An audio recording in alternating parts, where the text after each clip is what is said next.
22 April 2025 माझी वसुंधरा दिन, जागतिक माझी वसुंधरा दिन.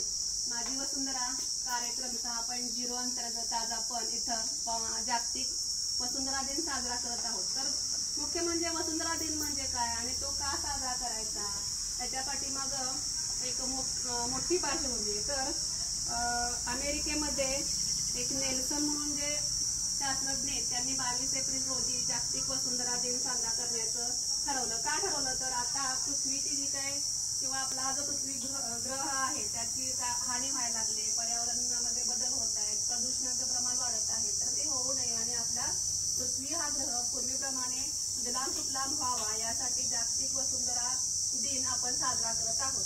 मग याच्यामध्ये आज नेमकं काय आहे की हाच दिवस निवडण्या पाठीमागं, तर आज 22 एप्रिल रोजी सूर्य बरोबर विषुववृत्तावरती आहे. त्यामुळे आता आपल्याला उन्हाची तीव्रता पण आपल्याकडे काय करताय जास्त जाणवते.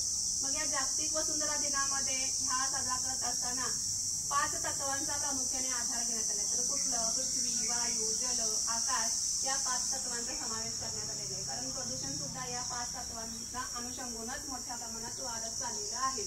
मग हे प्रदूषण होऊ नये म्हणून आपल्याला काय करायचंय, तर आजपासून, आज तारीख किती आहे, 22 एप्रिल पासून 1 मे पर्यंत 9 दिवस नवरात्र साजरं करायचं आहे ह्या पृथ्वीचा. आपण पृथ्वीला काय करतो, देवी मानतो की नाही.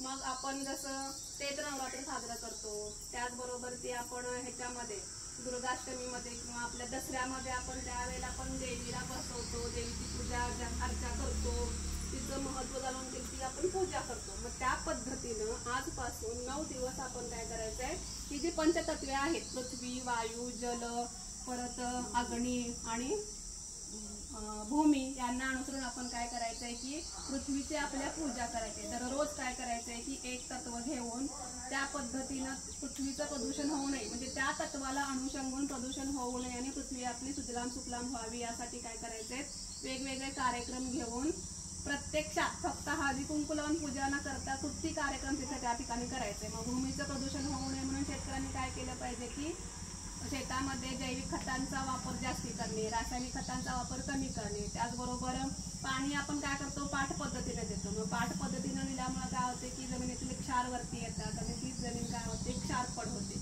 मग ते होऊ नये यासाठी ठिबक सिंचन, तुषार सिंचन यासारख्या सिंचनाच्या वेगवेगळ्या प्रक्रियांचा सुद्धा अवलंब केला पाहिजे. याच्यामुळे काय होणार आहे की उत्पादन सुद्धा वाढणार आहे आणि माणसाचं काम पण वाचणार आहे. तुम्ही पाहिले का रे, कुठं ज्या ठिकाणी ठिबक सिंचन आहे त्या ठिकाणी प्रत्यक्षात काय केलं जातं की त्या वनस्पतीच्या, ऊसाच्या किंवा त्या पिकाच्या मुळाशी तिथं पाणी थेंब थेंब थेंब थेंब सोडण्याची प्रक्रिया केलेली असते. त्यामुळे काय होतं की डायरेक्ट त्या मुळांना काय होतं की पाणी मिळतं.